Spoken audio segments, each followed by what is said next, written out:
What is up guys, Jeffrey Gaming here, welcome back to F1 XL Season 8. This is race 20, the penultimate race of the season, the Singapore Grand Prix.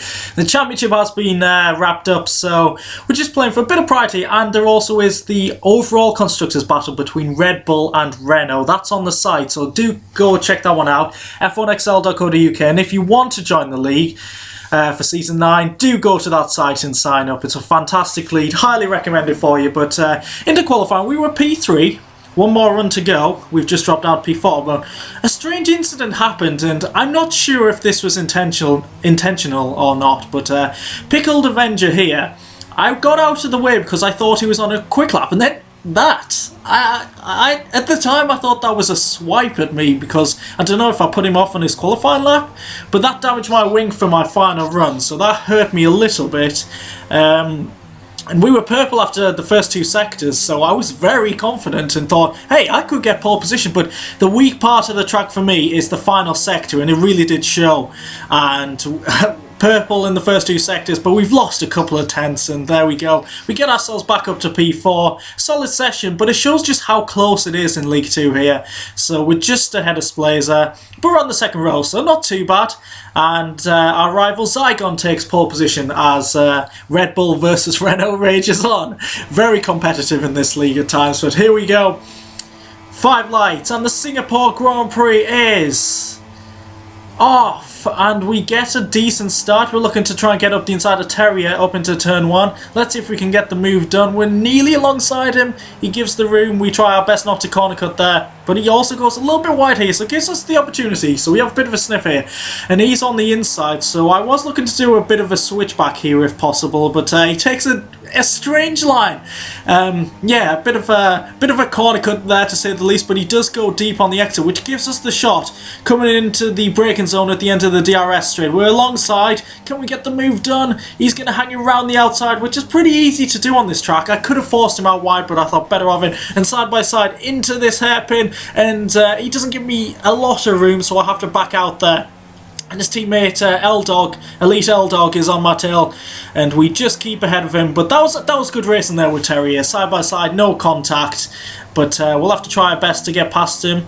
And at the end of lap 1, we've dropped back a little bit, but he does make a mistake here on that curve, very treacherous curve. But I don't seem to be going out that far. Maybe that's where I'm losing time in the final sector, because I never drift onto that curve. But around the outside, we give him enough room, and I was happy with that move.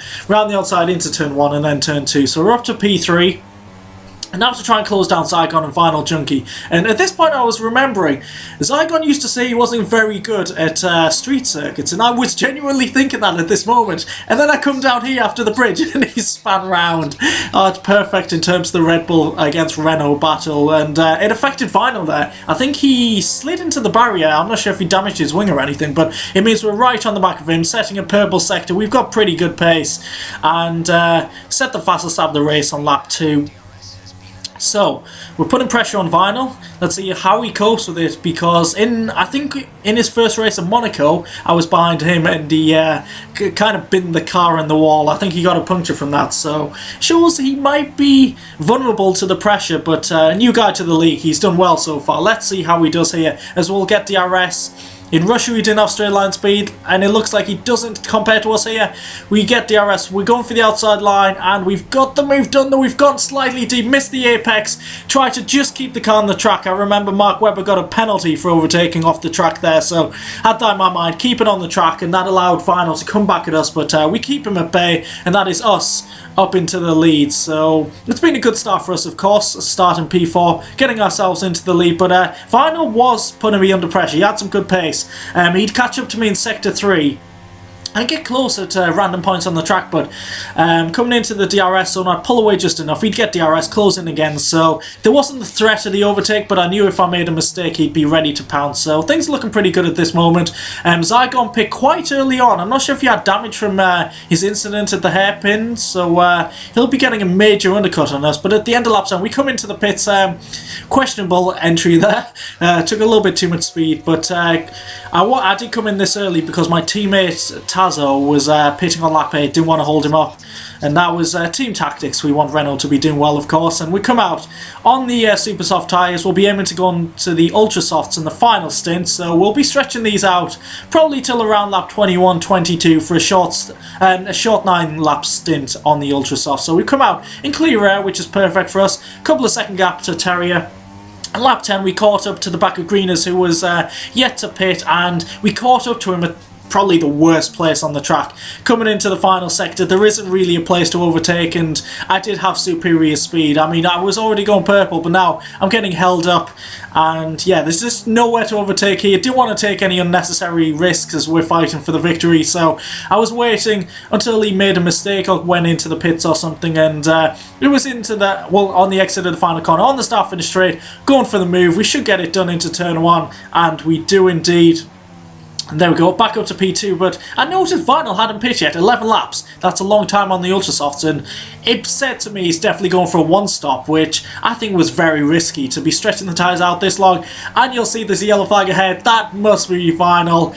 And unfortunately for him, he did get a puncture. I was closing him down very quickly on these fresh super softs, so I think I would have caught up to him anyway, probably in the near future, I don't really know, but yeah, he did get out the way nicely for me, and I think he did for the other drivers as well, so fair play to him there. Unlucky in terms of the puncture, but yeah, a bit optimistic trying to take the ultra softs this long into the race, but it would have been interesting to see how the one stop would have worked for him, but you'd presume now that he wouldn't be fighting for the victory. So we have a nearly a 5-second gap to Terrier. He's coming into the pits now, and that'll be his final pit stop. So 11 laps on the ultra softs. I thought that was a little bit of a stretch based on Vinyl's puncture early on, so I was going to try and pit at the end of this lap or the next lap. My original strategy was to pit at the end of lap 21 or 22, but I noticed Terrier had come out in traffic, which helped me out, and he had traffic for a couple of laps, so I was able to wait a little bit to come into the pits, but he got himself up to P3. And now we're coming in for our final pit stop of the race. Fresh ultra softs, exactly how we like. We should have superior pace right now, and it's actually going to be a lot closer than I did expect. So we're coming out, and it looks like we're just going to get the advantage over Terrier. You could say that that was lucky, you could say that was perfect timing, but the main thing is we're ahead of Terrier, and that is us up into P2. And at this point I was concerned with Zygon. I thought he might be trying a one-stop. I mean, after his spin earlier on in the race, it could be possible. I can't remember exactly which lap he did pit, but look, a bit kind of luckily for us, Zygon did come into the pits for the ultra softs. Something I didn't include was Terrier. He crashed out of the race, I think around lap 22. He crashed after the, I think it's called the Anderson Bridge. Is that the right track or is that Valencia? I can't actually remember. After the bridge section into the hairpin, he crashed out of the race, so it was between me and Zygon for the victory here. I went to set the fastest lap of the race, and succeeded there, but Zygon, he had some good pace on them ultra softs. We're coming to the penultimate lap now. The gap was down to about 2 seconds, but the gap, it seemed glitchy in this final stint, because it'd go from like 10 seconds to 6 seconds, then back to 9 seconds, but Zygon was definitely closing me in. He did have superior pace in this final stint, but I wasn't going all out. I knew I was under slight pressure, but I had it under control. I knew going on to the final lap, the gap was 1.1. His only opportunity really would be on the DRS straight, so he's not going to be close enough for that. And we're coming into the final sector. No mistakes once again. I was wary about Monaco, I was wary about Singapore, but we've been absolutely perfect in these two races, not touching the barriers at all. And it looks like we're just going to beat Zygon, keeping it calm so we don't get any penalties for corner cutting. But we're coming home to win the Singapore Grand Prix. The fireworks go crazy. It's our 4th victory of the season. Brilliant drive there, and we get more points than Red Bull, which is important for the overall constructors battle. My teammate finishes P6, so that's 33 points for Red Bull and 24 for Renault. No, the other way around even, what am I saying? 33 for Renault, 24 for Red Bull, so that's helped us out. In terms of corner cutting, only me and Pingus didn't have penalties, so yeah, very proud of that. Zygon actually had 19 seconds worth of penalties, but I'm guessing he got a 10-second penalty for going wide in the final corner, which will be reduced, so he'd have ended up 10 seconds behind me overall. But it's been a good race. did really enjoy that. Hope you guys did as well. Please do leave a like if you did. Subscribe if you haven't already to my channel. Thanks for watching, and I'll catch you in the final race of the season, the British Grand Prix. Goodbye.